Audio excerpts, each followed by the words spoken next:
Vas-y, va-t'en. Mon riche mari m'a mise au défi, disant que je ne survivrais pas une semaine sans lui. J'ai simplement laissé tomber mes clés sur le comptoir de la maison qu'il a payée. Dès le lendemain, son patron et son père étaient en frénésie, appelant sans arrêt. Et maintenant, la banque n'arrête pas de sonner. Qu'est-ce que tu l'as poussé à faire exactement?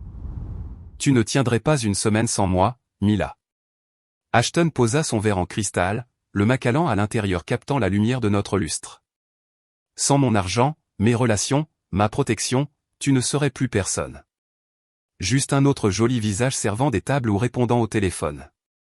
Il redressa sa cravate Hermès, attendant que je le supplie, que je pleure, que je promette de ne jamais le quitter. Au lieu de cela, j'ai sorti mes clés de mon sac Chanel. Maison, Range Rover. Je les ai alignées sur notre comptoir en granit, chacune cliquant contre la pierre. Tu as raison, dis-je. Découvrons-le. La couleur a quitté son visage alors que je me dirigeais vers la porte, laissant derrière moi tout ce qu'il m'avait acheté. Mais c'était il y a 3 heures. Maintenant, j'étais assise dans le hall du Ritz-Carlton, regardant les images de sécurité sur mon téléphone. Oui, j'avais accès aux caméras de notre pentouse. Une autre chose qu'Ashton n'a jamais su que je comprenais. Il faisait les 100 pas dans notre cuisine, ramassant les clés, les reposant, appelant quelqu'un. Probablement Nathan. Peut-être son père. Certainement pas la police parce que dirait-il? Ma femme a laissé ses clés et est partie. Le concierge s'est approché avec un doux sourire. Mademoiselle Hawthorne, votre suite est prête. Mon nom de jeune fille semblait étrange sur ma langue lorsque j'avais fait la réservation ce matin, mais c'était le mien. La seule chose qu'Ashton ne pouvait ni acheter, ni vendre, ni échanger. J'avais payé avec mon propre argent. 6 chiffres accumulés grâce à ce qu'Ashton appelait mon « petit passe-temps mignon » de day trading. Il riait au fait en disant aux gens que je jouais avec les actions comme les autres femmes jouaient au tennis. Personne ne savait que j'avais transformé son allocation initiale de 10 000 en assez pour vivre pendant des années. La suite était plus petite que notre pentouse, mais infiniment plus grande en possibilités. J'ai posé ma seule valise, celle que j'avais cachée dans ma salle de sport il y a des mois, la remplissant lentement d'essentiel à chaque visite. Ashton surveillait nos cartes de crédit, mais ne remettait jamais en question les visites à la salle de sport. Après tout, les épouses trophées devaient maintenir leur valeur. Mon téléphone a vibré. 17 appels manquaient déjà. J'ai supprimé son contact, j'ai regardé son numéro devenir de simples chiffres sur un écran. Le premier message vocal s'est déclenché accidentellement lorsque j'ai essayé de le mettre en sourdine. Mila, c'est ridicule. Rentre à la maison. Nous parlerons de ce qui t'a contrarié. Sa voix avait cette qualité contrôlée comme s'il gérait un investissement volatile au lieu d'une femme. Au 5e message, le contrôle se fissurait. Tu ne peux pas simplement partir. La moitié de tout est à nos 2 noms. Tu as besoin de ma signature, aussi. Je les ai tous supprimés. Le matin semblait être une autre vie. Je m'étais réveillé à 6 heures du matin comme toujours, seul dans notre lit king size californien parce qu'Ashton s'était de nouveau endormi dans son bureau, entouré de moniteurs affichant les transactions après les heures de fermeture à Tokyo. La cafetière était déjà programmée. Malgré ce qu'il disait à ses amis, j'avais appris à utiliser tous les appareils de cette cuisine. Il avait prétendu que je ne savais pas faire fonctionner un grille-pain lors du dîner du mois dernier. Tout le monde a ri, même moi, la bonne épouse qui connaissait son rôle. J'étais resté devant nos fenêtres du sol au plafond, au 23e étage, à regarder la ville se réveiller. Le peignoir en soie qu'il m'avait offert pour Noël me grattait la peau. Griffe de créateur, mauvaise taille, choisie par son assistante qui pensait que toutes les femmes portaient une taille trop petite. Aujourd'hui, c'était notre anniversaire depuis des années. Il ne l'avait pas mentionné une seule fois cette semaine, mais j'avais cessé de m'attendre à ce qu'il s'en souvienne après la 2e année. Le déjeuner de charité et l'invitation étaient posés sur notre comptoir en marbre. Une autre représentation de commande où je sourirais pendant que les épouses comparaient leur maison de vacances. Hélène Brennan poserait des questions sur mon petit passe-temps avec ce sourire condescendant. Tu joues toujours avec tes actions sur ton téléphone, ma chérie, dirait-elle, ne sachant pas que j'avais gagné plus ce trimestre que le cabinet dentaire de son mari. C'est alors que j'ai décidé d'organiser le bureau d'Ashton, à la recherche de nos documents d'assurance. Il était toujours très exigeant quant à son espace, tout était arrangé à la perfection. L'enregistreur vocal était posé sur son bureau. Ce petit appareil argenté, qu'il utilisait pour des pensées importantes. Quand je l'ai renversé en cherchant des dossiers. Il a cliqueté sur le sol en marbre et a commencé à jouer. Sa voix a rempli la pièce au milieu d'une conversation. Elle a demandé à voir nos relevés de placement hier. Rire. Je lui ai dit qu'ils étaient trop compliqués. Beaucoup de chiffres. Il m'a vraiment cru. Nathan, je pourrais la convaincre de me donner ses reins et elle demanderait juste quel stylo utiliser. Mes mains avaient tremblé en le ramassant, j'ai vu la date. Mardi dernier, le jour où je lui avais apporté le déjeuner à son bureau, le surprenant avec ses sushis préférés. Il avait semblé si content, me présentant à son nouvel analyste comme la belle Madame Whitmore. Maintenant, je comprenais le sourire narquois sur le visage de l'analyste. L'enregistrement continuait. C'est pourquoi ce type est parfait, a poursuivi Ashton. Assez jolie pour les photos, assez stupide pour être contrôlée, assez reconnaissante pour rester silencieuse. Mon père m'a bien appris. La beauté joyeuse loue l'intelligence. J'avais replacé l'enregistreur exactement là où il était tombé, incliné précisément comme il l'avait laissé. Puis j'avais trouvé les papiers d'assurance et autre chose. Un dossier marqué, amendement prénuptial. Des documents datés du mois dernier ajoutant des clauses sur l'abandon, la confiscation des biens si je partais sans juste cause, déjà notariés avec ma signature falsifiée, mais de manière experte. Debout dans ce bureau, entouré des preuves de son succès et de mon insignifiance, quelque chose s'est cristallisé. Il n'était pas seulement dédaigneux ou cruel. Il était systématique.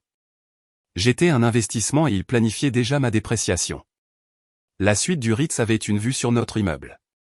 Je pouvais voir notre pentouse d'ici, les lumières allumées alors qu'Ashton fouillait probablement son bureau, à la recherche de signes de ce que j'avais pris. Il n'en trouverait aucun. Je n'avais photographié que des documents, copié des fichiers que dans des clauses dont il ignorait l'existence. Le vrai vol viendrait plus tard, légalement, grâce aux 50% de tout ce qu'il avait mis à mon nom pour des avantages fiscaux. Mon téléphone a de nouveau sonné, cette fois Richard Whitmore. Le père d'Ashton appelant personnellement. Je l'ai laissé sonner, me souvenant de la façon dont il m'avait présenté lors de sa dernière fête. La femme d'Ashton. Jolie chose, n'est-ce pas? Comme si j'étais un manteau ou une montre, quelque chose à évaluer et à approuver. Le texto de Margaret est arrivé alors. La secrétaire qui avait servi le thé à chaque réunion de famille. J'ai entendu dire que tu avais quitté la chambre 1247, quand tu seras prête à parler. J'ai 40 ans d'informations dont tu as besoin. J'ai souri, le premier vrai sourire depuis des mois. Ashton avait dit que je ne tiendrais pas une semaine sans lui. Mais il n'avait jamais demandé ce que je faisais pendant toutes ces heures où il me laissait seul. Il ne s'était jamais demandé pourquoi sa secrétaire connaissait mon nom de jeune fille. Il n'avait jamais imaginé que son trophée aurait pu prendre des notes. 7 jours. C'est tout ce dont j'avais besoin pour lui prouver qu'il avait tort. Après cela, je prendrais le reste de ma vie pour me prouver que j'avais raison. Les clés que j'avais laissées n'étaient pas une reddition. C'était une déclaration de guerre. Et contrairement à Ashton, j'avais déjà lu tous les termes et conditions. 3 semaines s'étaient écoulées depuis cette nuit au Ritz. J'avais établi une routine. Transaction matinale depuis ma suite, promenade l'après-midi à Central Park, soirée à examiner les documents que Margaret me fournissait à dose prudente. Chaque dossier qu'elle partageait révélait une autre couche de la corruption de l'Empire Whitmore. Mais aujourd'hui était différent. Aujourd'hui, c'était le 15 mai, notre véritable date d'anniversaire. Et malgré tout, j'avais accepté un dîner, juste pour discuter de la logistique, avait dit Ashton au téléphone, sa voix soigneusement neutre. Nous devons être civilisés à ce sujet. Le salon de la 5e avenue était le même que j'avais utilisé tout au long de notre mariage. Céleste, ma coiffeuse, passait ses doigts dans mes cheveux avec une précision exercée. Occasion spéciale, demanda-t-elle, ne reconnaissant pas l'ironie amère de sa question. Dîner d'anniversaire, dis-je, en regardant mon reflet se transformer en ce qu'Ashton préférait. Élégant, contrôlé, d'apparence coûteuse. Depuis des années, n'est-ce pas? Comme c'est merveilleux. Où t'emmène-t-il? Lube Bernardine, son préféré, où les serveurs connaissaient ses préférences en matière de vin et où le chef envoyait des plats gratuits à sa table habituelle. J'avais fait la réservation moi-même, sachant qu'il oublierait autrement. L'email de confirmation se trouvait dans mon téléphone, juste à côté des 17 documents juridiques que mon avocat avait préparés pour le véritable objectif de ce soir. La robe avait coûté 8 000 $, plus que le salaire mensuel de la plupart des gens, débité sur la carte de crédit qu'ils n'avaient pas encore gelée. Bleu foncé, sa couleur préférée sur moi, bien qu'il n'ait pas commenté mon apparence depuis 6 mois. Je me suis étudié dans le miroir de la boutique. Chaque centimètre carré de la femme parfaite qu'il avait façonnée, à l'exception de la clé USB cachée dans ma pochette contenant 40 gigaoctets de preuves. Mon téléphone a vibré alors que je quittais le salon. Léger changement. Le texto d'Ashton disait « Nathan et Diana se joignent à nous. Nous devons discuter de l'accord de Singapour. » Même heure, bien sûr. Notre anniversaire était devenu une réunion d'affaires. Je me suis assise à l'arrière du taxi en regardant Manhattan défiler et j'ai répondu « Parfait. » Il ne remarquerait pas le tranchant de ce seul mot. Il ne remarquerait pas que c'était la première fois que je n'ajoutais pas d'émoji cœur ou de « je t'aime » à ma réponse. 20 minutes plus tard, un autre texto. En fait, Père insiste pour que nous venions au domaine. Il fait préparer quelque chose. 20 heures. Le chauffeur avait déjà tourné vers Midtown. Changement de plan, lui dis-je, en donnant l'adresse de Richard à Westchester. L'ironie ne m'échappait pas. Je portais une robe valant une petite fortune pour dîner dans la maison d'un homme qui ne s'était jamais donné la peine d'apprendre mon nom de famille avant qu'il ne devienne Whitmore. Le domaine de Richard s'étendait sur 12 acres de perfection entretenus. L'allée circulaire était pleine de voitures. J'ai reconnu la Bentley de Nathan, les véhicules de 2 autres partenaires de fonds spéculatifs, même la nouvelle Tesla de Graham Chen. Ce n'était pas un changement de plan. C'était une embuscade déguisée en dîner. Patricia a ouvert la porte. La 3e femme de Richard, plus jeune que moi à 28 ans. Son sourire avait le genre de reconnaissance épuisée que j'avais vu dans les miroirs dernièrement. « Mila, tu es magnifique, dit-elle, bien que ses yeux disent tout autre chose. Pourquoi es-tu venue ? » Le hall d'entrée s'ouvrait sur le salon principal où Ashton tenait sa cour, un verre à la main, son 3e à en juger par la couleur de ses joues. Il m'a jeté un coup d'œil, a regardé la robe, les cheveux, l'effort, et est retourné à sa conversation sans un mot de reconnaissance. Nathan a fait un signe de la main.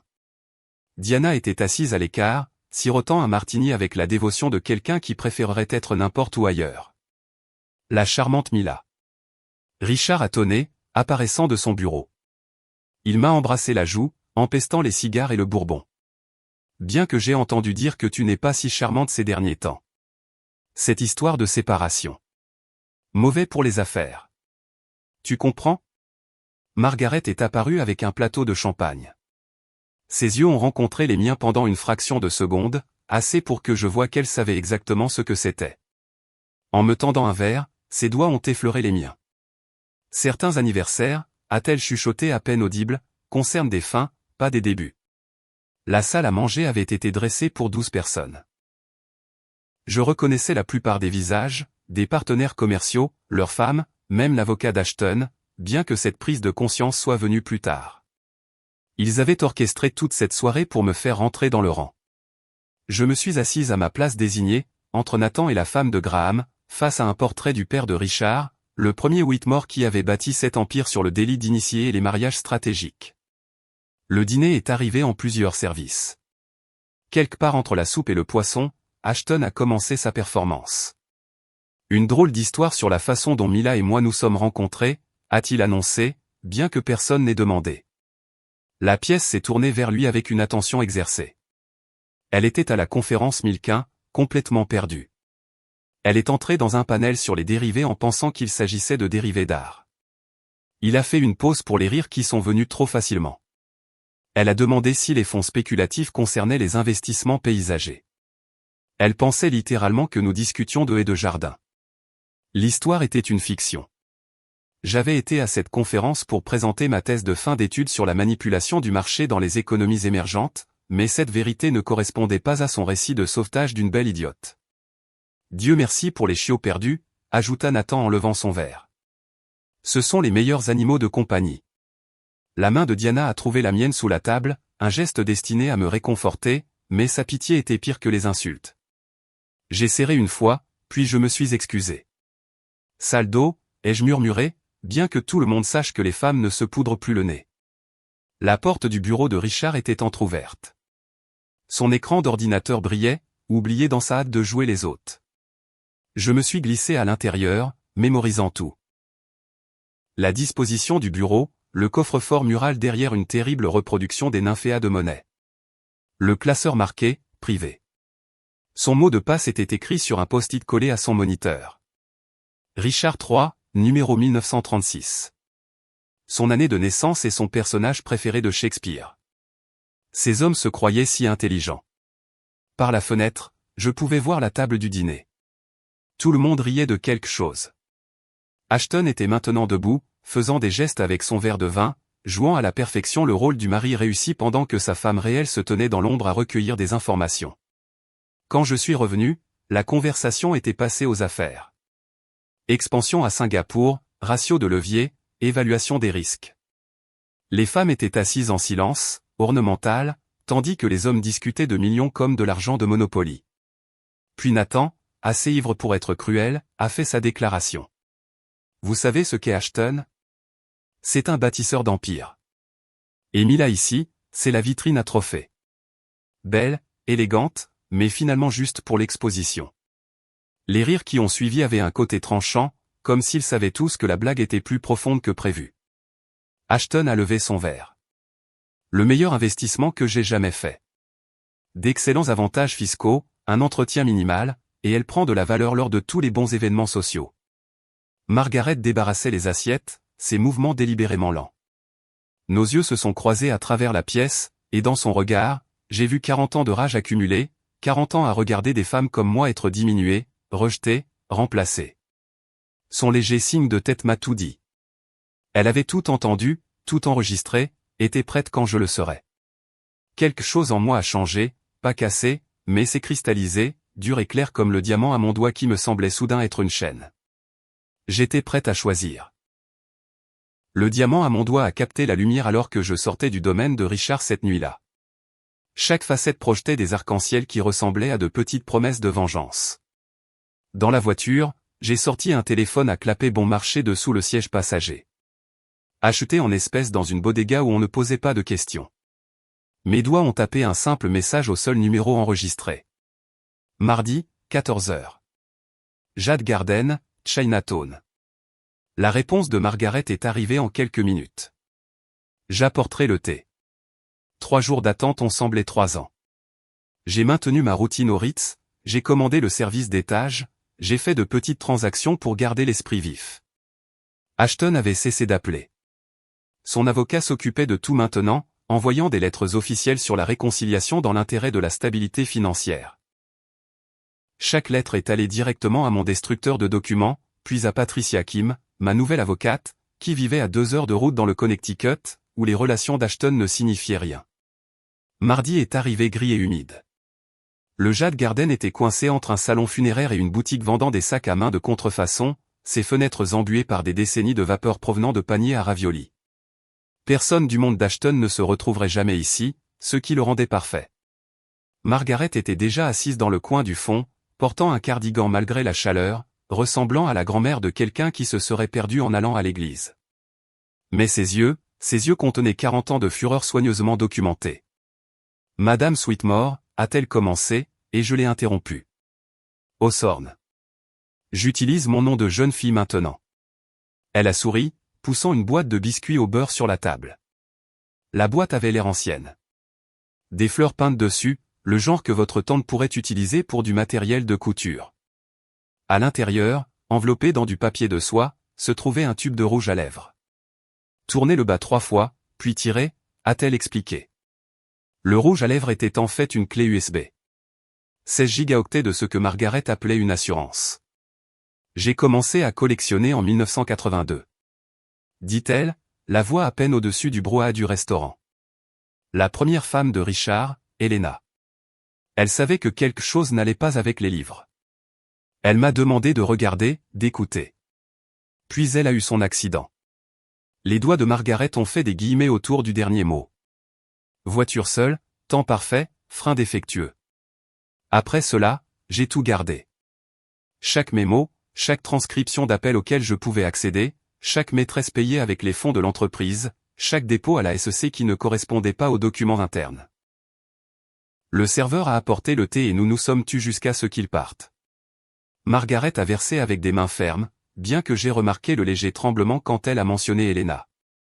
La deuxième femme, Caroline, elle a duré plus longtemps.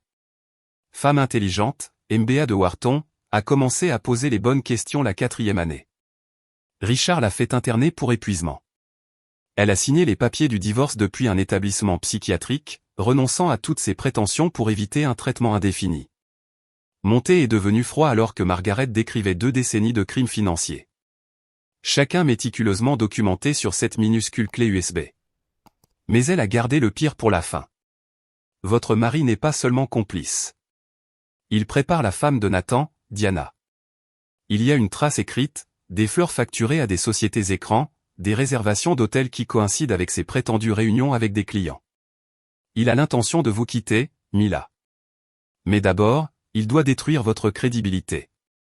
Ce dîner d'anniversaire, ils étaient tous témoins de votre comportement instable. Partir, laisser vos clés, ils le dépeindront comme une dépression. Le panier à raviolis est arrivé, mais aucune de nous n'y a touché. Je pensais à la main de Diana qui serrait la mienne au dîner, me demandant si sa sympathie était réelle ou si elle faisait partie d'un autre jeu. Cette nuit-là, je me suis assise dans ma chambre d'hôtel avec mon ordinateur portable, la clé USB chargée, parcourant les preuves de Margaret. C'était accablant. 40 ans compressés dans des dossiers étiquetés par année, par crime, par victime. Mais j'avais besoin de plus. J'avais besoin des propres dossiers d'Ashton pour tout corroborer. Patricia qui m'a répondu à mon appel à la 2e sonnerie, bien qu'il soit presque minuit. J'ai besoin de créer une entreprise. Je lui ai dit, quelque chose qui ne ressemble à rien. Qui pourrait être n'importe quoi. Quand? Demain. C'est un travail urgent. Ça coûtera cher. Je paierai le triple. À 2 heures au nord sur l'I-95.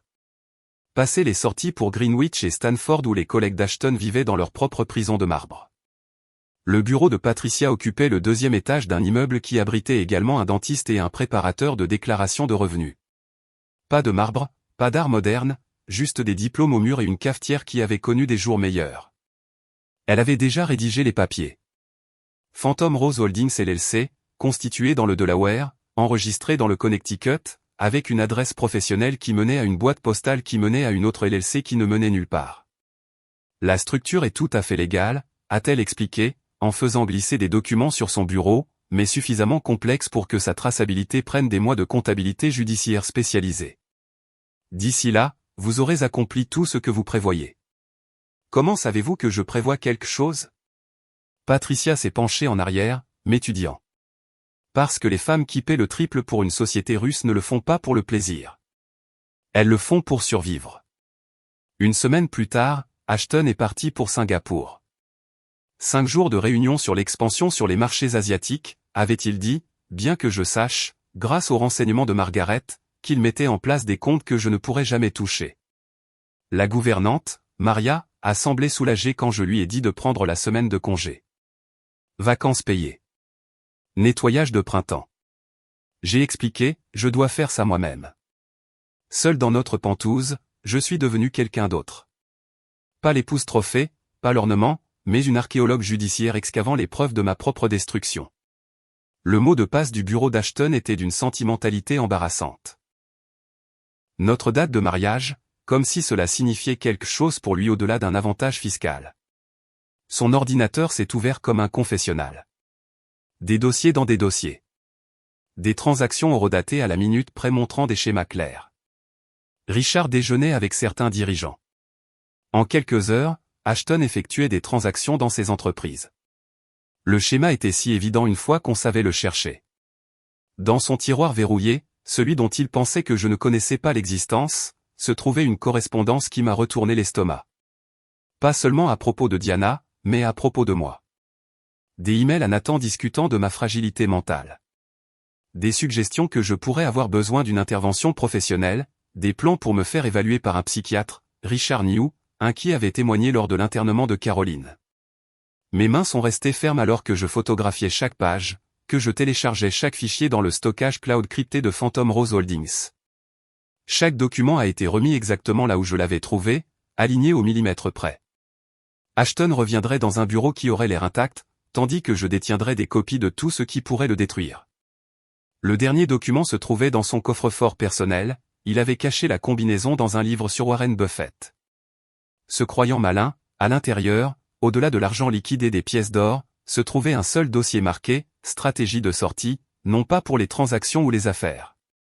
Pour moi, un calendrier indiquant quand demander le divorce, comment invoquer l'abandon, quel bien cacher en premier. Mon élimination était programmée comme une fusion, avec des projections de bénéfices. J'ai tout photographié, puis je me suis assise dans son fauteuil en cuir, regardant les lumières de la ville en contrebas. Quelque part là dehors, Margaret déposait probablement ses propres rapports. Patricia mettait en place la phase suivante des structures d'entreprise, et Ashton dormait profondément à Singapour, rêvant d'empire bâti sur les os de femmes qui lui avaient fait confiance. Il s'était trompé sur une chose, cependant.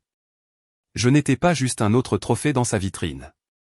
J'étais celle qui tenait le marteau. Le marteau dans ma main semblait soudain plus lourd que tout le bureau en acajou d'Ashton. J'ai posé l'arme métaphorique et me suis levé de son fauteuil, mon reflet capté par l'écran d'ordinateur sombre.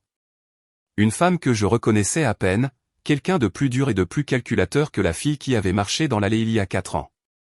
Le lendemain matin, j'ai repris ma routine à l'équinoxe sur Park Avenue. La piscine était mon sanctuaire, 50 longueurs, où le monde se dissolvait dans le chlore et le rythme. Je sortais de l'eau quand Diana est apparue. Son ensemble de sport l'ululement immaculé, mais son visage hagard. Des cernes mal dissimulées sous l'anti-cerne. Nathan sait, a-t-elle dit sans préambule, jetant un coup d'œil autour de la terrasse de la piscine vide, à propos des messages d'Ashton pour moi. Il a engagé un détective privé, a fait cloner nos téléphones. De l'eau a coulé de mes cheveux sur les carreaux de marbre. Pourquoi me dis-tu ça? Parce que quoi que tu prévois, et ne m'insulte pas en prétendant que tu ne fais rien. Ces hommes ne se contentent pas de se mettre en colère quand ils sont acculés. Ils se vengent. Elle a baissé ses grandes lunettes de soleil, révélant une ecchymose le long de sa mâchoire, soigneusement couverte, mais visible de si près. Nathan déplace déjà des actifs à l'étranger. Richard a passé des appels à des juges avec qui il joue au golf. Ils savent que quelque chose se prépare. Avant que je puisse répondre, elle était partie, ses talons claquant sur le sol mouillé avec détermination. Je suis resté assise là. Le chlore me brûlait le nez, me demandant si elle avait été envoyée pour me tester ou m'avertir. Avec ces gens, la gentillesse et la cruauté portaient souvent le même masque. Ce soir-là, Ashton est rentré à la maison avec des calas, mes fleurs les moins préférées, bien que je ne les mentionné qu'une seule fois il y a 3 ans. Il avait apporté des roses pour chaque occasion depuis, quand il se souvenait des occasions. Les lys signifiaient quelque chose. Il signifiait qu'il faisait attention maintenant. J'ai pensé qu'on pourrait dîner ensemble, a-t-il dit, en les posant sur le comptoir où se trouvaient autrefois mes clés. Comme avant. Nous n'avions pas mangé ensemble sans la présence d'autres personnes depuis 6 mois. Je l'ai regardé verser du vin, le bon Bordeaux qu'il gardait habituellement pour les clients, et arranger du fromage sur une assiette avec un soin inhabituel. Ses mains, normalement si fermes pour signer des contrats de plusieurs millions de dollars, tremblaient légèrement. J'ai réfléchi, a-t-il dit, s'installant en face de moi à notre table à manger qui peut accueillir 12 personnes, mais n'a jamais accueilli de repas de famille. Nous devrions prendre des vacances. Juste nous deux. Peut-être cet endroit dans le Montana sans service de téléphonie mobile. Tu te souviens comme tu aimais les montagnes. J'avais mentionné que j'aimais les montagnes une fois pendant notre lune de miel alors qu'il avait passé tout le voyage en conférence téléphonique.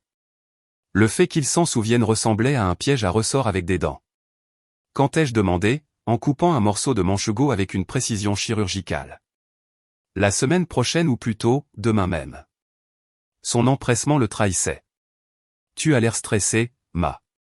La séparation, la vie dans les hôtels. Ce n'est pas bon pour toi. Il a poussé un document sur la table. De nouveaux papiers d'assurance, a-t-il expliqué. Une meilleure couverture pour nous deux. Ses yeux ont suivi ma main alors que je prenais le stylo, guettant l'hésitation, les signes de suspicion. Sous la table, mon téléphone a capturé chaque page.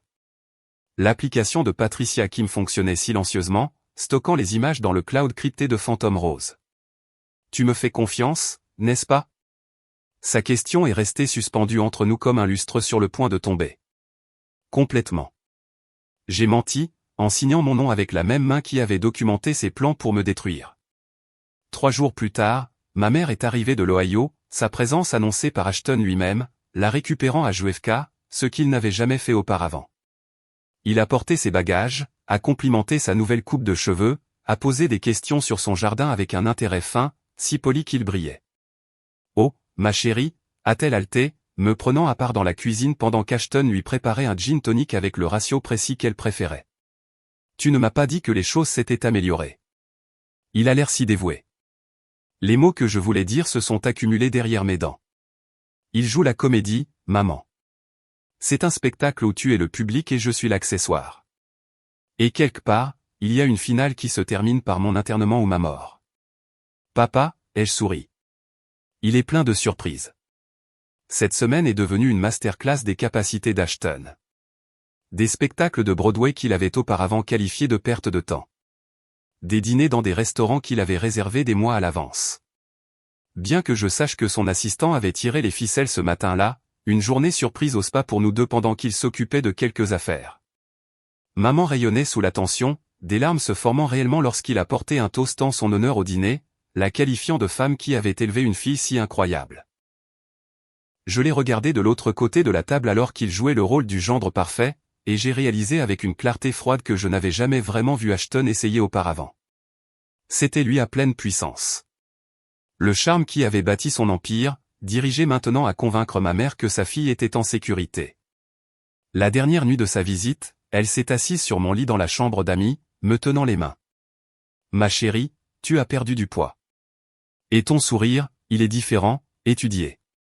Ses doigts ont trouvé mes pommettes, plus saillantes maintenant après des mois de quasi-jeûne. Es-tu heureuse? Derrière elle, à travers l'embrasure de la porte, je pouvais voir l'ombre d'Ashton dans le couloir, écoutant. Je suis exactement là où j'avais prévu d'être, ai-je dit assez fort pour qu'il l'entende, assez ambigu pour être vrai. Après le départ de maman, Margaret a envoyé un texto pour qu'on se retrouve dans un nouvel endroit. La salle de lecture de la bibliothèque publique de New York, où elle était bénévole pour enseigner l'alphabétisation aux immigrés. L'ironie ne m'a pas échappé. Elle apprenait aux gens à lire tout en étant entourée des analphabètes les plus puissants de la ville, des hommes qui ne lisaient jamais le coup humain de leur contrat. Elle a étalé des coupures de journaux sur la table en bois usées comme des cartes de tarot révélant mon avenir. Helena Whitmore, 1994. A conduit sa Mercedes d'un pont. Temps parfait, pas de traces de dérapage. Caroline Whitmore, 2003. Internée pour épuisement. A divorcé sous sédatif, a disparu après avoir signé les papiers. Jennifer Whitmore, 2015. Accusée de détournement de fonds. Elle n'a pas commis de faillite. Dernière adresse connue, un refuge à Détroit. Maintenant, regarde ça. Margaret a placé 4 photographies à la suite. Helena, Caroline, Jennifer et moi, toutes blondes, toutes mesurant entre 1,62 m et 1,68 m, toutes avec la même structure osseuse délicate qui photographiait bien lors d'événements caritatifs. Richard les choisit, a-t-elle dit tranquillement, attentive aux étudiants qui nous entouraient, comme des castings. Jeunes, belles, de familles de la classe moyenne impressionnées par la richesse. Assez intelligentes pour être intéressantes, pas assez intelligentes pour être dangereuses. Les marier à Ashton. Les utiliser pour les apparences. Puis s'en débarrasser la 4e année quand elle commence à poser des questions. Pourquoi la 4e année? Assez longtemps pour établir des schémas d'instabilité.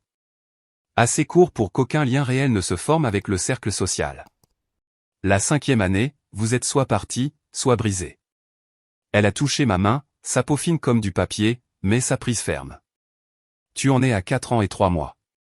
Quoi que tu prévois, fais-le maintenant. Helena a attendu trop longtemps. Caroline s'est battue trop ouvertement. Jennifer a fait confiance aux mauvaises personnes. J'ai regardé les femmes qui avaient porté mon nom avant moi, leur visage se brouillant en un seul avertissement. Qu'est-ce qui t'est arrivé? J'ai demandé à Margaret. Pourquoi es-tu restée? Elle est restée silencieuse un moment, organisant les coupures avec une précision de bibliothécaire. J'étais la fille de la première secrétaire de Richard. Quand elle est morte, il m'a offert le poste par gentillesse. J'avais 19 ans. Reconnaissante, stupide. Le temps que je comprenne ce que je documentais, j'étais piégé, moi aussi. Un piège différent, mais une cage quand même. Maintenant, j'ai 62 ans, invisible et très, très patiente. Les étudiants autour de nous ont rangé leurs livres. La bibliothèque annonçait l'heure de la fermeture. Alors que nous nous levions pour partir, Margaret m'a tendu une dernière photo. Une jeune femme, belle blonde, probablement 22 ans. Qui est-ce? Madison est. Richard a déjeuné avec son père la semaine dernière. Elle vient de terminer ses études à peine. Annonce de fiançailles attendue dans les 6 mois. Les yeux de Margaret contenaient 4 décennies de rage compressées en un foyer laser. C'est la prochaine toi, à moins que nous ne les arrêtions maintenant. La photo de Madison me brûlait dans la poche en quittant la bibliothèque. 22 ans, toute la vie devant elle, sur le point de tomber dans le même piège qui avait attrapé 4 femmes avant elle. J'ai glissé la photo dans mon portefeuille derrière mon ancienne carte d'étudiant. Celle d'avant que je ne devienne Madame Whitmore, quand j'avais encore mon propre nom et mes propres rêves. Le lendemain matin, j'ai initié le premier retrait. 8 000 $ de notre compte courant joint. Assez pour avoir l'air d'acheter des meubles, pas assez pour attirer l'attention d'Ashton. Le caissier de la banque n'a même pas scié. Madame Whitmore achetant des choses chères était aussi routinier que le café du matin. Je l'ai converti en espèces dans 3 banques différentes, puis je l'ai déposé sur le compte de Phantom Rose Holdings dans le Connecticut. Patricia Kim m'avait montré comment créer une trace écrite qui ressemblait à des honoraires de conseil en décoration d'intérieur. Le fisc adore la documentation, avait-elle dit, même si c'est de la fiction, tant qu'elle est correctement classée. Ce soir-là, Ashton est rentré à 9 h au lieu de ses 7 heures habituelles. Sa cravate était desserrée, sa veste enlevée, son haleine sentait déjà le scotch, peu importe le bar où il s'était arrêté entre le bureau et la maison. J'étais dans la cuisine en train de me préparer du thé quand il a légèrement trébuché à la porte. J'ai perdu le compte Morrison aujourd'hui, a-t-il annoncé, se versant 3 doigts de Macallan, bien que cela ressemble plus à 4. 40 millions d'actifs partis. Ils ont dit qu'il y avait des inquiétudes quant à la conformité. Pouvez-vous le croire? Des problèmes de conformité dans mon entreprise. J'ai gardé un visage neutre, même si je savais que Margaret avait envoyé des tuyaux anonymes aux responsables de la conformité de Morrison il y a 2 semaines. C'est malheureux, ai-je dit, en le regardant vider la moitié du verre d'une seule gorgée. Nathan pense que quelqu'un parle à nos clients. Il a versé à nouveau, sa main moins ferme.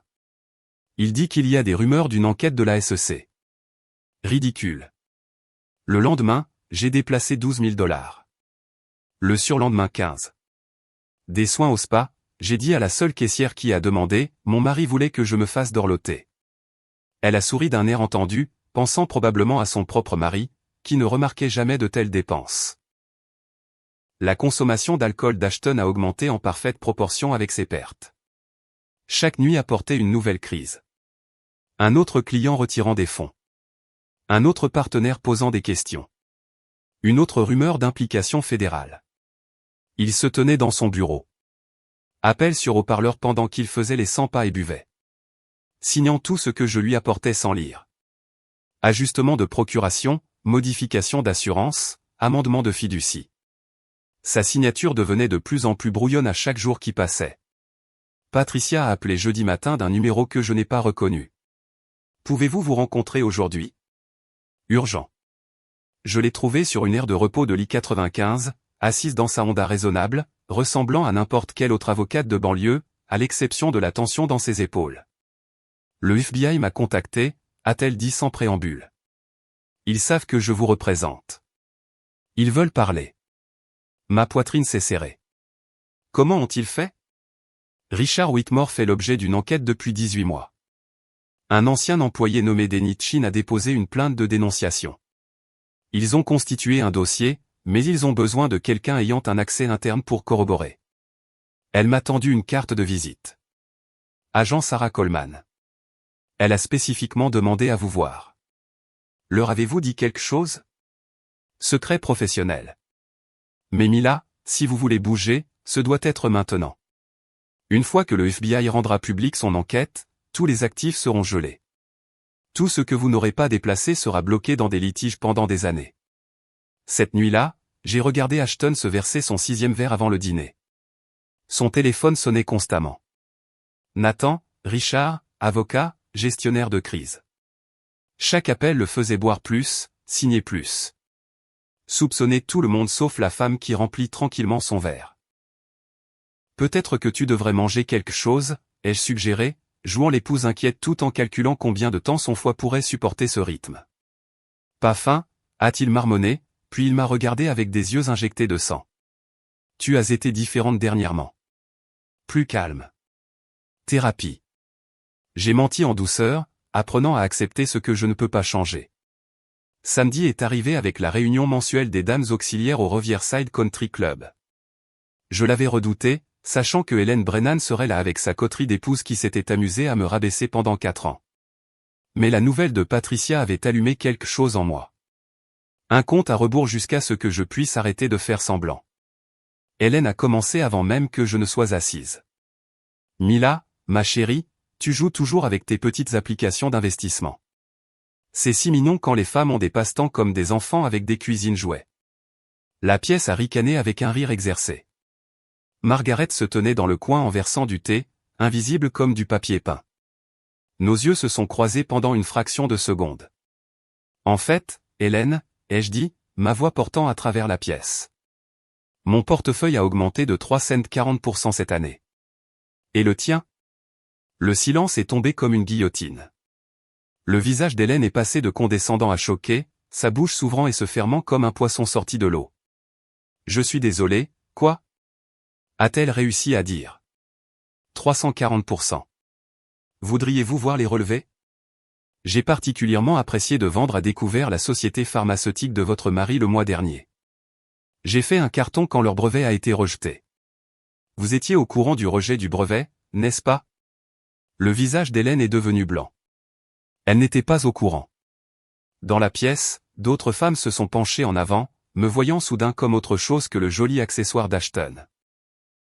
Bien que je suppose, ai-je continué, en remuant du sucre dans mon thé avec un calme délibéré.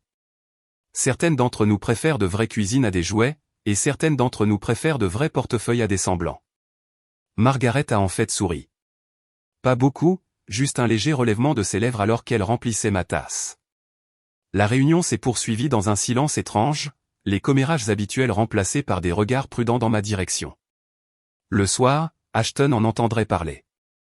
Le matin, Richard saurait que sa belle-fille avait des griffes. Mais je m'en fichais plus. Le compte à rebours était lancé, et j'étais fatigué d'être sous-estimé. L'explosion est arrivée mercredi. J'étais dans ma chambre d'hôtel quand mon téléphone s'est allumé avec des notifications. Diana avait demandé le divorce de Nathan, et elle avait apporté des preuves.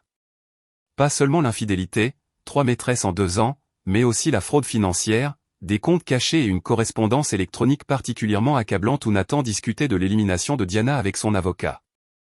Ashton m'a appelé 17 fois en 1 heure. J'ai répondu à la 18e.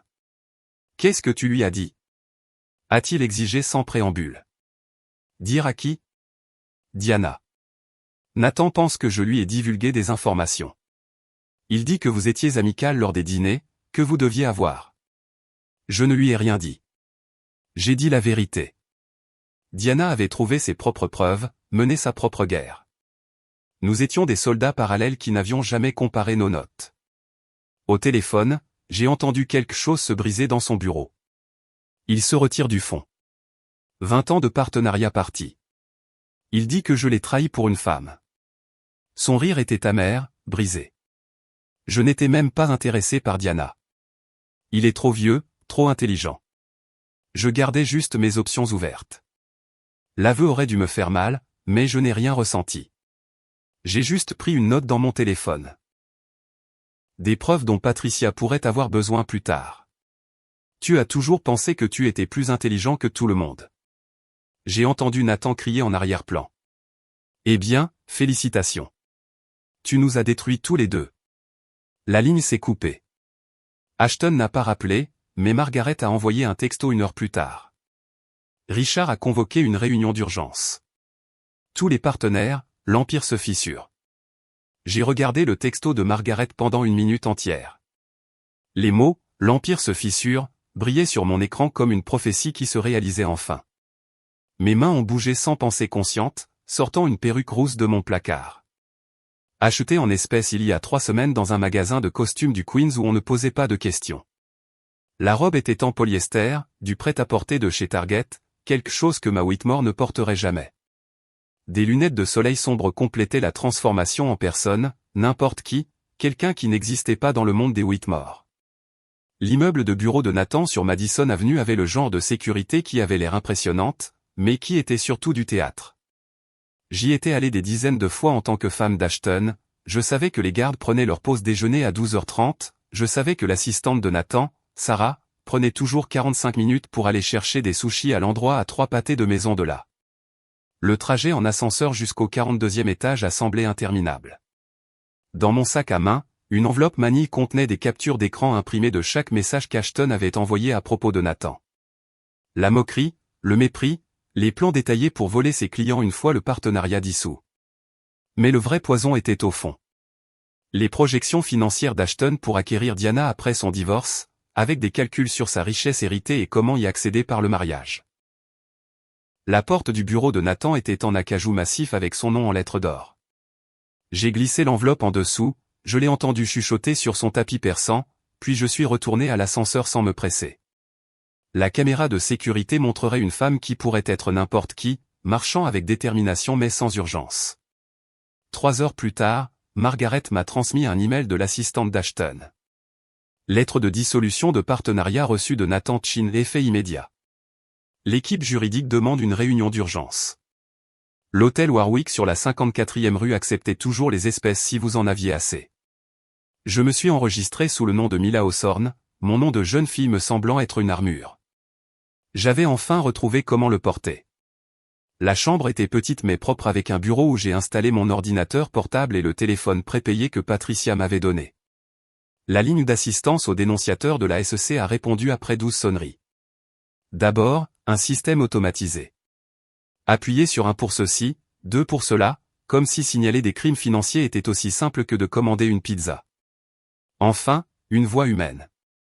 Division de l'application de la loi de la Security and Exchange Commission. Je dois signaler un délit d'initié systématique chez Whitmore Capital Management. J'ai dit, ma voix aussi stable que du marbre.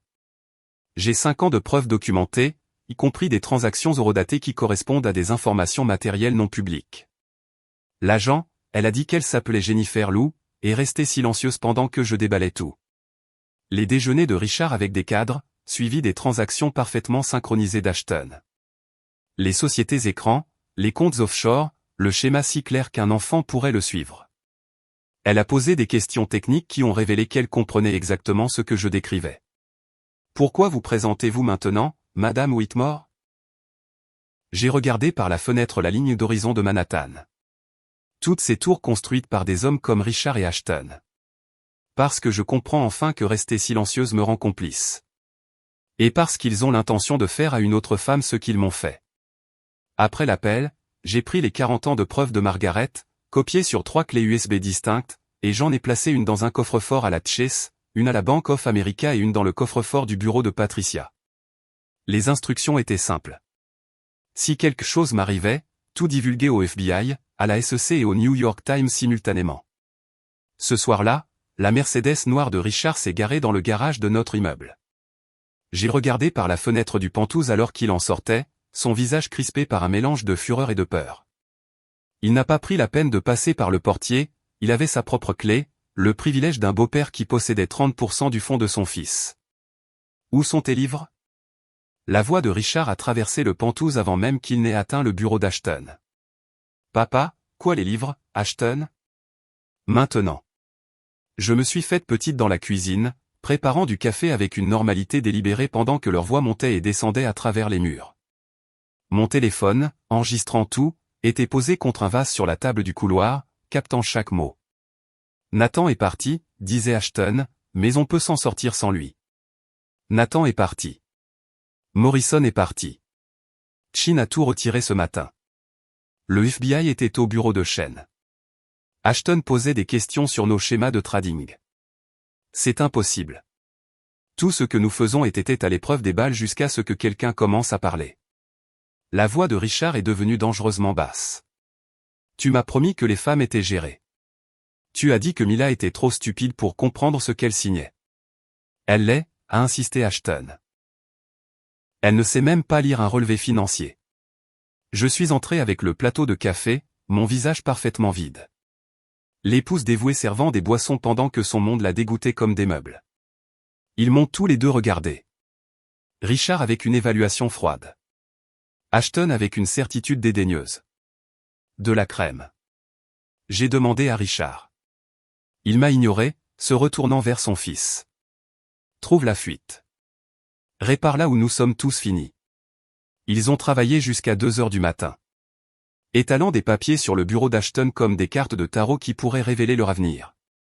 J'ai entendu l'imprimante d'Ashton fonctionner constamment, des documents être déchiquetés, des appels à des avocats qui facturaient $2000 de l'heure pour répondre au téléphone à minuit. À 3 heures du matin, Ashton s'était endormi dans son fauteuil, entouré des preuves de son empire en ruine. Sa tête reposait sur une pile de contrats, de la bave s'accumulant sur des papiers valant des millions. Le puissant génie financier, réduit à un homme épuisé qui avait construit son trône sur les os de femmes qu'il avait sous-estimées. J'ai traversé notre pentouse une dernière fois, non pas avec nostalgie, mais avec l'efficacité clinique de quelqu'un qui est déjà parti. Mes vêtements sont restés dans le placard. Laissez-le expliquer aux gens pourquoi sa femme a tout laissé derrière elle. Les bijoux sont restés dans leur boîte. Des diamants de sang et de l'or de culpabilité qui n'avaient jamais vraiment été les miens. Dans mon sac à main, mon ordinateur portable, ma véritable pièce d'identité et les informations bancaires de Phantom Rose Holdings, qui détenait désormais exactement 50% de nos actifs liquides, légalement retirés au cours des dernières semaines. Les clés sont allées sur le comptoir en granit où tout cela avait commencé. Clés de la maison, clés de la voiture, clés du coffre-fort, alignées avec une précision militaire. À côté d'elle, une seule note sur mon papier à lettres personnelles, le genre cher qu'il avait acheté pour me faire paraître le rôle. Vérifiez vos comptes. Le portier ne s'est pas demandé pourquoi Madame Whitmore partait à 3 heures du matin avec seulement son sac à main. Dans leur monde, les riches faisaient ce qu'ils voulaient quand ils voulaient. Il avait probablement vu des choses plus étranges. L'air d'octobre m'a frappé le visage lorsque je suis sorti dans la rue, froid et vif et absolument parfait. Derrière moi, 23 étages plus haut, Ashton dormait dans son fauteuil, ignorant que sa femme venait de tirer le premier coup de feu dans une guerre dont il ne savait pas qu'elle avait déjà commencé. Dans 6 heures, il se réveillerait pour trouver ses comptes vidés et le FBI se rapprochant. Le chauffeur d'Uber a demandé où aussi, et pour la première fois en 4 ans, j'ai donné une adresse qui était entièrement la mienne. L'Uber m'a déposé à l'hôtel Warwick juste au moment où le soleil commençait à peindre les tours de verre de Manhattan en or. J'ai payé en espèces, j'ai traversé le hall sans regarder en arrière et j'ai pris l'ascenseur jusqu'à ma chambre au 12e étage. De ma fenêtre, j'avais une vue parfaite sur notre immeuble, l'immeuble d'Ashton. Maintenant, je suppose que j'ai commandé le service d'étage. Bénédicte, fruits frais, café assez fort pour réveiller les morts. La normalité de la chose semblait surréaliste. À 6h52, j'ai ouvert mon ordinateur portable et j'ai regardé nos comptes joints en ligne, sachant que les banques informaraient Ashton dès leur ouverture à 7h. À 7h exactement, j'ai rafraîchi la page. Les comptes affichaient les divisions automatiques que Patricia avait déposées des semaines auparavant, déclenchées par mon changement de résidence officielle. 17 millions de dollars redistribués conformément à la loi sur le mariage de l'État de New York. La moitié de tout, exactement comme le contrat de mariage sur lequel il avait insisté l'avait spécifié. Le même contrat de mariage qu'il pensait le protéger, mais qui garantissait en fait mes droits sur les biens matrimoniaux. Mon téléphone, placé face vers le haut sur la nappe blanche, s'est allumé à 7h03. La photo d'Ashton est apparue, celle de notre mariage où il avait l'air invincible. Je l'ai laissé sonner jusqu'à la messagerie vocale. À 7h15, il avait appelé 9 fois. J'ai allumé l'enregistreur vocal, lisant chaque message à voix haute dans la pièce vide. Premier message, Mila, que se passe-t-il? La banque vient d'appeler. Il y a une sorte d'erreur avec nos comptes. Quatrième message, ce n'est pas drôle. Rappelle-moi. Nous devons régler ça avant l'ouverture des marchés. 11e message, qu'as-tu fait? Que as-tu fait? 19e message, s'il te plaît. Quoi que tu penses accomplir, nous pouvons arranger ça. Tu ne comprends pas la position dans laquelle tu me mets. 28e message, les appels de Marge arrivent. Je ne peux pas les couvrir sans ces fonds. Tu détruis tout ce que nous avons construit. 35e message. Mila, s'il te plaît. Il gèle tout. Le FBI est là. Mon Dieu, s'il te plaît, réponds. À midi, sa voix était passée de l'ordre à la supplication. Le 47e appel est arrivé alors que je terminais ma deuxième tasse de café. Cette fois, j'ai reconnu le numéro. Son avocat, pas lui. Madame Whitmore, c'est James Callerman. Votre mari m'a engagé pour discuter du mouvement irrégulier des biens matrimoniaux. Nous devons. J'ai raccroché et bloqué le numéro. Puis j'ai appelé Patricia. Il panique, a-t-elle dit, et j'ai pu entendre le sourire dans sa voix. Tout ce que nous avons fait était parfaitement légal. Ces actifs étaient détenus conjointement. Vous aviez tous les droits de retrait et nous avons suivi la lettre de la loi. Il peut le contester, mais cela prendra des mois. Et d'ici là, il aura de plus gros problèmes. Ce soir-là, je dînais dans ma chambre. Un morceau de saumon parfait que je pouvais enfin goûter maintenant que mon appétit était revenu, quand mon téléphone a vibré avec une alerte d'information. J'ai allumé la télévision, passant sur CNN. Les images étaient belles dans leur brutalité. Richard Whitmore, l'homme qui avait bâti un empire sur les pertes des autres, était emmené de son manoir de Westchester menotté. Ses cheveux argentés étaient en désordre, son armure habituelle de costume cher remplacée par une chemise froissée. Des agents du FBI transportaient des boîtes de preuves devant les caméras, chacune contenant les 40 ans de documentation patiente de Margaret. Les autorités fédérales ont arrêté le magnate des fonds spéculatifs Richard Whitmore ce matin, a annoncé le journaliste, à la suite d'une enquête d'1 an sur le délit d'initié, l'évasion fiscale et la fraude par fil. Des sources indiquent que plusieurs dénonciateurs ont fourni des preuves cruciales, y compris des dossiers détaillés s'étalant sur 4 décennies. Mon téléphone s'est allumé avec un texto de Margaret, juste un emoji de bouteille de champagne. Margaret, qui n'avait jamais envoyé d'émoji de sa vie, qui avait servi le café à ces hommes tout en documentant leurs crimes, avait enfin vu la justice arriver à la porte de Richard Whitmore. 3 semaines se sont écoulées dans une paix étrange. J'ai rencontré des agents du FBI, j'ai fourni un témoignage, j'ai regardé la couverture médiatique depuis ma chambre d'hôtel alors que l'Empire s'effondrait en temps réel. Nathan s'est enfui en Suisse. Graham Chin a plaidé coupable immédiatement dans l'espoir d'obtenir une indulgence. D'autres partenaires sont devenus des témoins de l'État, se précipitant pour se vendre les uns les autres pour des peines réduites. Puis, un jeudi soir, Ashton m'a trouvé. J'étais assise au bar du Ritz-Carlton, buvant du champagne que j'avais acheté avec mon propre argent. De l'argent gagné grâce à des transactions que j'avais faites alors qu'il pensait que je jouais avec de jolies applications.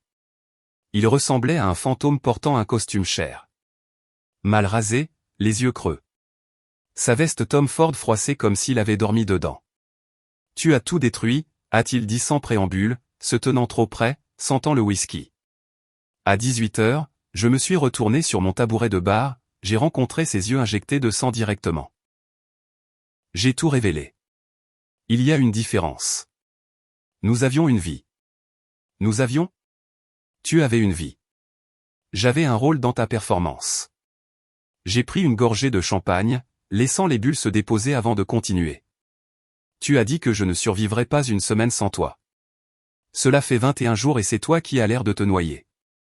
Il a attrapé mon poignet, ses doigts se refermant sur l'air alors que je m'écartais. Tu ne comprends pas ce que tu as fait. Mon père risque 20 ans. Le fond est parti. Tout est exactement ce que tu as construit, un château de cartes. J'ai juste arrêté de retenir mon souffle. Son visage s'est tordu, la colère remplaçant le désespoir. Il a élevé la voix, attirant les regards des autres clients. Espèce de stupide.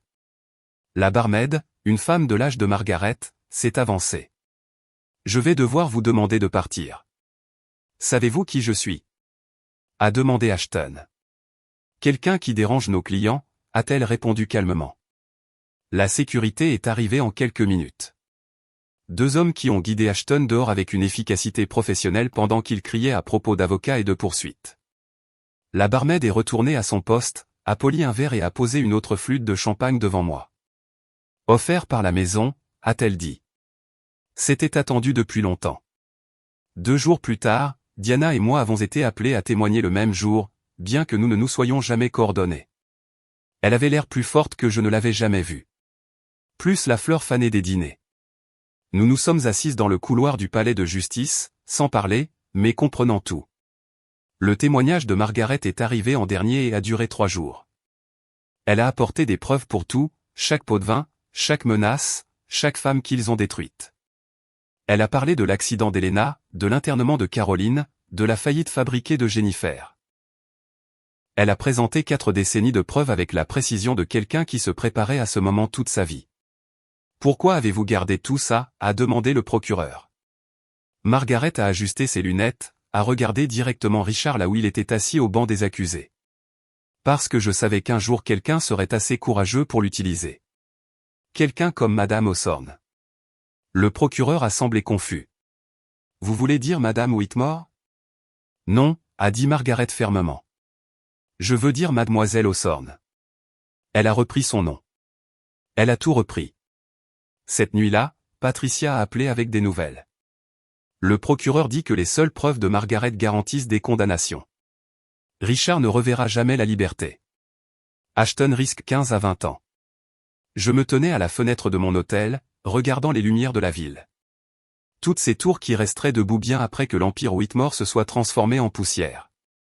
Les tours semblaient plus petites depuis la fenêtre du bureau de Patricia.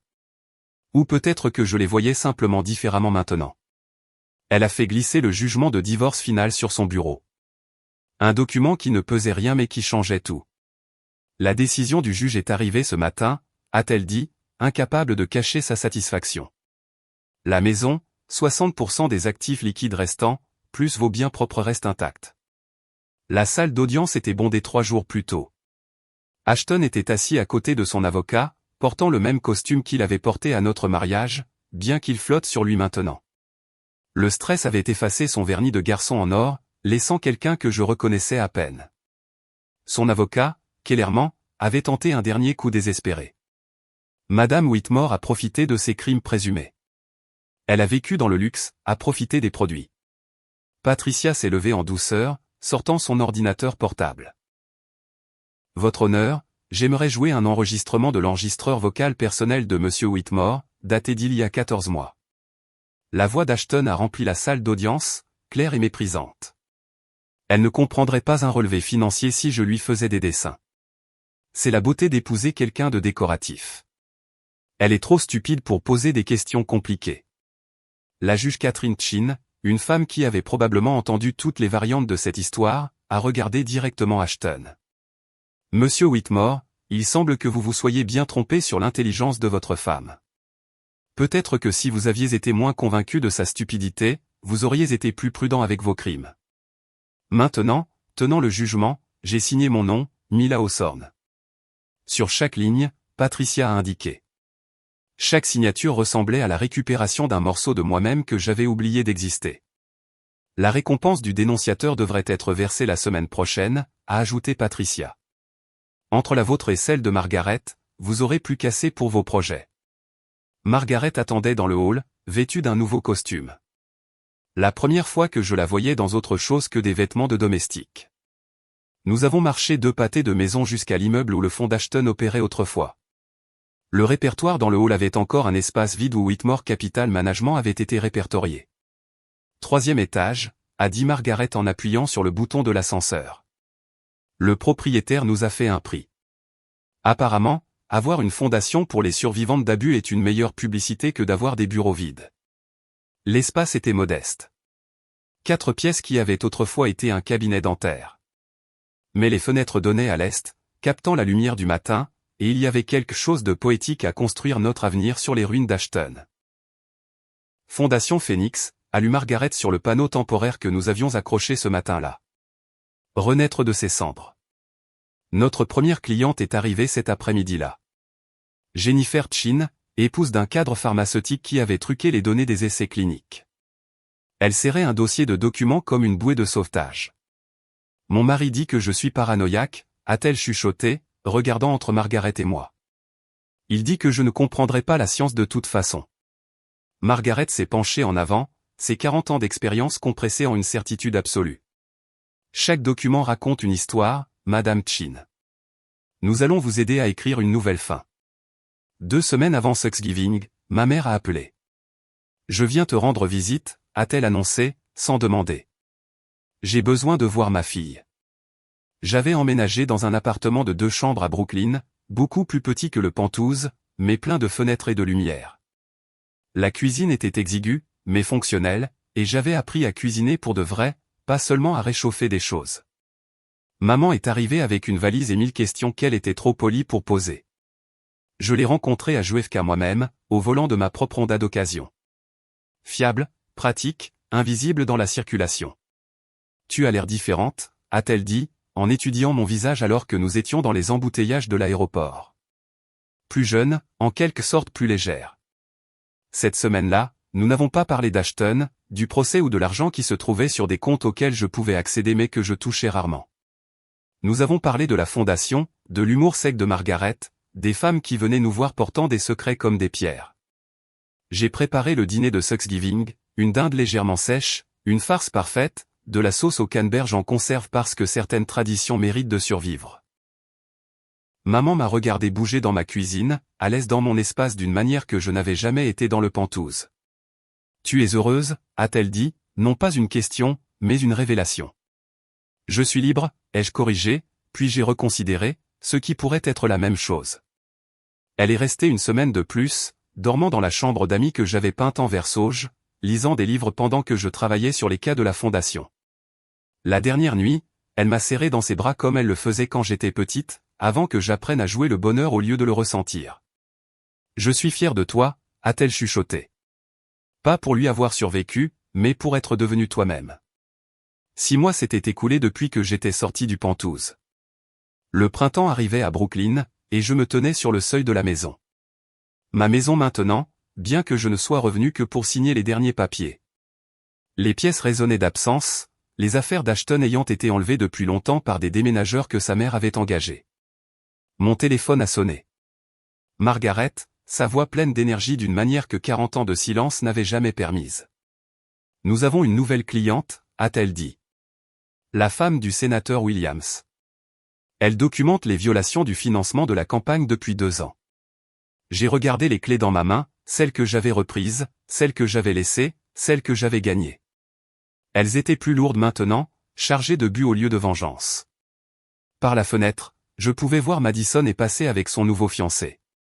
Pas Ashton, qui purgeait une peine de 3 à 5 ans dans une prison à sécurité minimale, ni aucun homme Whitmore, mais quelqu'un de son âge qui lui tenait la main comme si c'était important. Prête pour le 2e round, a demandé Margaret.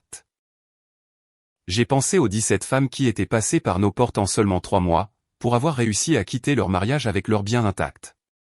13 rassemblaient encore leur courage et leur documentation. Chacune apprenant ce que j'avais appris, que la liberté n'est pas accordée. Elle est prise, un document à la fois. Je suis née prête, ai-je dit à Margaret, en fermant la porte de la maison vide. Je ne le savais tout simplement pas jusqu'à ce que quelqu'un essaie de me convaincre que je n'étais rien. La serrure a cliqué avec finalité. J'ai marché jusqu'à ma Honda, jetant les clés à l'agent immobilier qui vendrait ce monument à l'ego d'Ashton. Les bénéfices financeraient la fondation Phoenix pendant une autre année, peut-être 2. En rentrant à Brooklyn, à ma vie plus petite et plus chaleureuse, j'ai pensé à Elena, Caroline, Jennifer, les fantômes des épouses passées qui avaient parcouru ce chemin avant moi. Elles avaient été brisées, réduites au silence ou effacées. Mais leurs histoires, préservées dans la documentation minutieuse de Margaret, m'avaient sauvé. Maintenant, Margaret et moi en sauvions d'autres, une signature à la fois, une femme à la fois, construisant un pont sur les cendres de l'empire que nous avions incendié. Mon téléphone a vibré avec un texto de Diana. Café demain. J'ai quelqu'un que tu devrais rencontrer. Elle a besoin de notre aide. J'ai souri, m'insérant dans la circulation, rentrant chez moi. Ma vraie maison, pas une cage avec un portier et un comptoir en marbre où j'avais enfin posé mes clés et marché vers ce moment. Cette vie, cette liberté qui ressemblait exactement à ce que j'avais toujours imaginé. Banale, sans drame, et absolument mienne. Si cette histoire de vengeance calculée vous a fait applaudir Mila, cliquez sur le bouton j'aime dès maintenant. Ma partie préférée a été quand elle a aligné ses clés sur le comptoir en granit et est partie sans se retourner. Quel a été votre moment préféré? Laissez-le dans les commentaires ci-dessous. Ne manquez pas d'autres histoires passionnantes comme celle-ci. Abonnez-vous et activez la cloche de notification pour ne jamais manquer une nouvelle vidéo.